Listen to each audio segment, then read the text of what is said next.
সবাইকে আবারও স্বাগতম, শুভেচ্ছা। ফেমিনিটর উইথ আরিফিনের আরেকটি এপিসোডে আপনাদেরকে আমন্ত্রণ জানাচ্ছি। দুঃখিত, আগে থেকে ক্ষমা চেয়ে নিচ্ছি একটা লম্বা গ্যাপ থাকার জন্য। এখন থেকে চেষ্টা করব আপনাদের সামনে উইকলি একটা করে ভিডিও আপনাদেরকে উপহার দেওয়ার জন্য। তারপরেও যদি গ্যাপ হয়ে যায়, ক্ষমা সুন্দর দৃষ্টিতে দেখবেন। আসছি ইন্ট্রোর পর।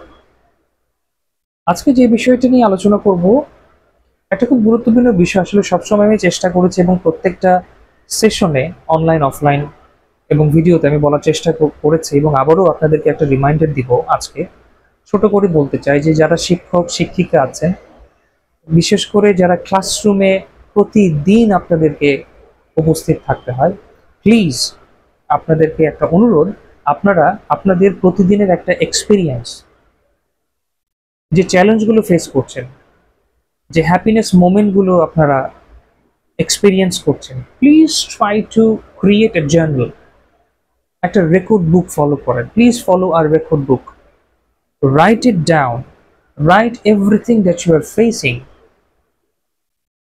একটা মজার বিষয়, আমরা যখন টিচাররা ক্লাসরুমে যাই, আমরা তখন চিন্তাই করি যে আজকে কোন ধরনের প্রবলেম আমরা ফেস করব।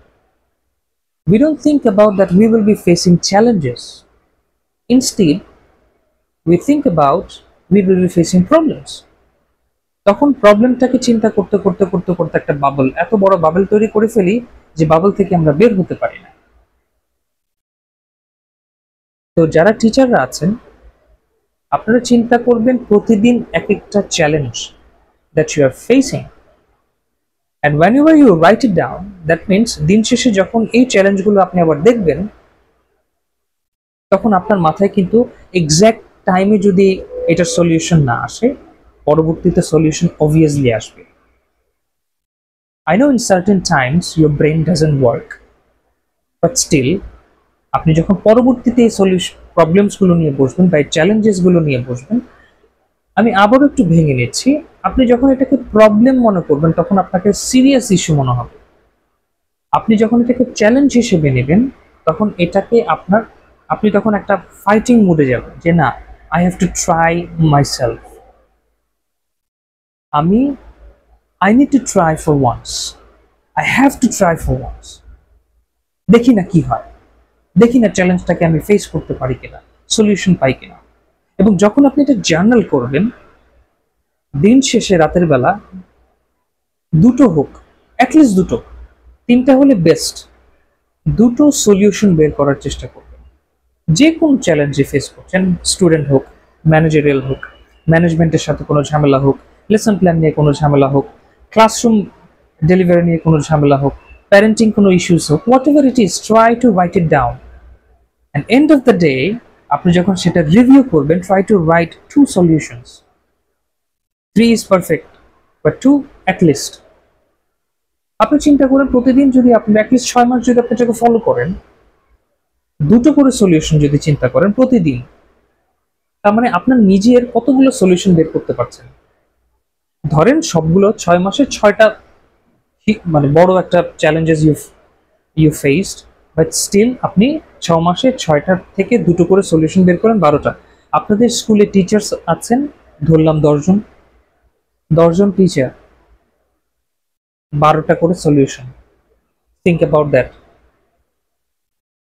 সবগুলো সলিউশন টেবিলের উপর রাখেন, ব্রেইনস্টর্ম করেন, ডিসকাস করেন, ঠিক আছে? একজন আরেকজনের সলিউশন নিয়ে ক্রিটিসিজম করেন, একজন আরেকজনকে চ্যালেঞ্জ ছুড়ে দেন। ইটস কাইন্ড অফ ওয়ার্কশপ, যে আমরা 6 মাসে, ধরলাম 6 মাস লাগবে না, প্রতি মাসেই একটা করে আপনারা টিম মিটিং করেন। এটা করে টিম বিল্ডিং এর মিটিং, যে সবার সলিউশন নিয়ে আমরা একটা ওয়ার্কশপ করব। The best solution will be awarded. Surprise. So আপনি এভাবেই অনেক সলিউশন পেয়ে যাবেন। So don't think about this is a problem, think about this is a challenge, and try to find 2 solutions every single day. Na hole definitely your team members will help you out to find more solutions. Teamwork, create the connection between teachers. That's the way it should be. আশা করছি এই গুরুত্বপূর্ণ টিপসটা আপনারা চেষ্টা করবেন এখন থেকে practice করতে। এবং মজার বিষয় কি, আপনারা যদি 1 মাস জার্নাল মেনটেন করেন, 3 মাস করেন, 6 মাস করেন, 9 মাস করেন, 12 মাস করেন, একটা বই লিখতে পারবেন। You can be an author. Try it out, I am not joking, true. এবং সব টিচাররাই একজন লেখক হয়ে যাবে তখন, এবং আপনার থেকে কত মানুষ হেল্প পাবে। Start from today. ভালো থাকবেন, সুস্থ থাকবেন। 10 মিনিট উইথ আরিফিনের সাথে আছেন, ছিলেন, থাকবেন, এবং প্রত্যেকটি এপিসোড আপনাদের জন্যই করা। আপনাদের ভালোবাসা, আপনাদের আশীর্বাদেই এতদূর আসা। আপনারা সাথে থাকবেন এই প্রত্যাশা নিয়ে আজকের এপিসোড শেষ করছি।